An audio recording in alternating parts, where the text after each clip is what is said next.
ക്രിസ്തീയ ഐക്യം പ്രോത്സാഹിപ്പിക്കുന്നതിനുള്ള Vatican ഡിക്വസ്റ്ററിയും ecumenical council of ചർച്ചസും ചേർന്നുള്ള ക്രിസ്തീയ ഐക്യത്തിനായുള്ള പ്രാർത്ഥനാ വാരത്തിന് ആരംഭം. കഴിഞ്ഞ ദിനം ആരംഭിച്ച പ്രാർത്ഥനാ വാരം വിശുദ്ധ പൗലോസിൻ്റെ മാനസാന്തര തിരുനാളായ ജനുവരി 25-ന് സമാപിക്കും.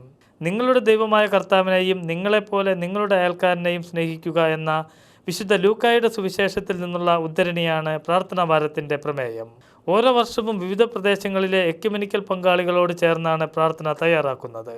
ഇത്തവണത്തെ പ്രാർത്ഥന ബുർക്കിന ഫാസോയിലെ പ്രാദേശിക എക്യുമെനിക്കൽ ഗ്രൂപ്പാണ് തയ്യാറാക്കിയിരിക്കുന്നത്. രണ്ടാം വത്തിക്കാൻ കൗൺസിലിന് ശേഷം കത്തോലിക്ക സഭയും വേൾഡ് കൗൺസിൽ ഓഫ് ചർച്ചസും ചേർന്ന് 1966 മുതൽ പ്രാർത്ഥനകൾ സംയുക്തമായി കമ്മീഷൻ ചെയ്യുവാൻ തീരുമാനമെടുക്കുകയായിരുന്നു. കത്തോലിക്ക വിശ്വാസം സ്വീകരിച്ച അമേരിക്കൻ എപ്പിസ്കോപ്പൽ സമൂഹാംഗമായിരുന്ന ഫാദർ പോൾ വാട്സൺ 1908-ലാണ് ക്രിസ്തീയ ഐക്യത്തിനായുള്ള പ്രാർത്ഥനാ വാരത്തിന് തുടക്കം കുറിച്ചത്.